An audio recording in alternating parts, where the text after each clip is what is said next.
ప్రపంచానికి తెలిపేలా దావోస్లో సీఎం చంద్రబాబు ప్రయత్నాలు, దిగ్గజ పారిశ్రామికవేత్తలతో వరుస భేటీలు. రాష్ట్రంలో పెట్టుబడులకు ఉన్న విస్తృత అవకాశాలపై చర్చ, కొత్త పారిశ్రామిక విధానాల్లోని సౌలభ్యాల ప్రస్తావన. కాగ్నిజెంట్ నుంచి త్వరలో శుభవార్త, ఏపీ ప్రభుత్వ పెట్టుబడులపై సంస్థ ప్రముఖుల స్పందన. రాష్ట్రంలో టైర్ల తయారీ యూనిట్ పెట్టండి, అపోలో ప్రతినిధులను కోరిన మంత్రులు. దావోస్లో పలువురు పారిశ్రామికవేత్తలతో భేటీ. కాగ్నిజెంట్ సీఈఓ రవికుమార్ వర్ధంతి సమావేశానికి మంత్రి లోకేష్. పునరుత్పాదక విద్యుత్ రంగంలో రిలయన్స్ 25,000 కోట్ల పెట్టుబడులు. నెల్లూరులో సోలార్ మాడ్యూల్, సెల్ తయారీ యూనిట్ల ఏర్పాటు. ఊహను ప్రసిద్ధిని సంస్థ అధినేత నమ్మాలి.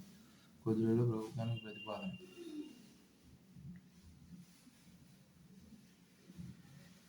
29 భారతీయ సంస్కృతి ఉత్సవం కలబురగి జిల్లా సేడంలో నిర్వహణ. వ్యవసాయమే ఆయన ఊపిరి. 870 ఎకరాల్లో సేద్యం చేస్తున్న భోగిని రాముడు. సొంత భూమి 50 ఎకరాలు.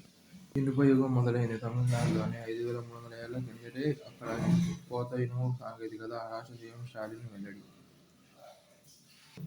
స్వదేశంలోని పారిశ్రామిక ఉత్పత్తిని పెంచి విదేశీ దిగుమతులపై ఆధారపడాల్సిన అగత్యాన్ని తగ్గించాలి. దానివల్ల డాలర్కు గిరాకీ తగ్గి వాణిజ్య లోటు దిగి వస్తుంది. సౌర, పవన, తదితర పునరుత్పాదక ఇంధన వినియోగాన్ని పెంచి చమురు దిగుమతులను భారీగా తగ్గించాలి. మేక్ ఇన్ ఇండియా ఉత్పత్తి అనుసంధానిత ప్రోత్సాహక పథకంతో స్వదేశీ పరిశ్రమలకు ఊతమివ్వాలి. దిగుమతులను ప్రోత్సహించాలి. యూరో, యెన్, యువాన్ నిల్వలను పెంచుకొని డాలర్పై ఆధారపడడం క్రమంగా తగ్గించాలి. రూపాయల వాణిజ్యానికి ఇతర దేశాలతో ఒప్పందాలు కుదుర్చుకోవాలి. అమెరికా కొత్త డిప్లొమాటిక్ డాలర్ ప్రత్యామ్నాయం నిర్వహించే దేశాలపై 100% సుంకాలు పెంచుతానన్నారు. ఇతర దేశాలతో వాణిజ్య భాగస్వామ్యం ద్వారా భారత్ ఈ సవాళ్లను ఎదుర్కోవాలి.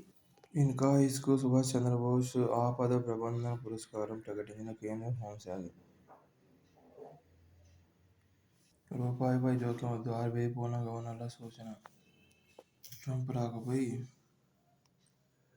అనిశ్చితి ఏర్పడింది. డాలర్లో బలోపేతంపై మార్కెట్ అనుగుణంగానే కరెన్సీ వృద్ధిపై ఉద్వేగాల సృష్టి కీలకం. ఉచితాలతో ఆర్థిక భారమే.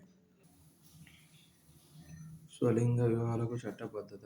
థాయిలాండ్లో అమల్లోకి వచ్చిన చట్టం మొదటి రోజే ఒకటైన వందలాది జంటలు. బ్యాంకాక్లోని ఆర్గోన్ షాపింగ్ మాల్లో స్వలింగ దంపతుల సెల్ఫీ ముచ్చట. గణతంత్ర పెరేడ్లో తొలిసారిగా సంజయ్ ప్రళయ్. అలరించనున్న వ్యూహాత్మక క్షిపణి యుద్ధ నిఘా వ్యవస్థ.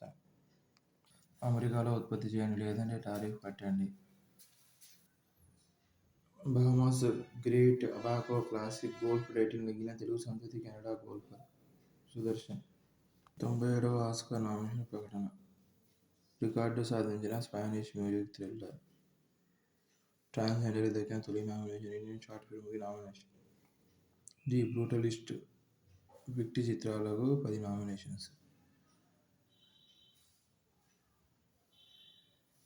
Adam J. గ్రేవ్స్ దర్శకత్వం వహించిన అనూజ బెస్ట్ షార్ట్ ఫిల్మ్ విభాగంలో నామినేషన్ దక్కించుకుంది.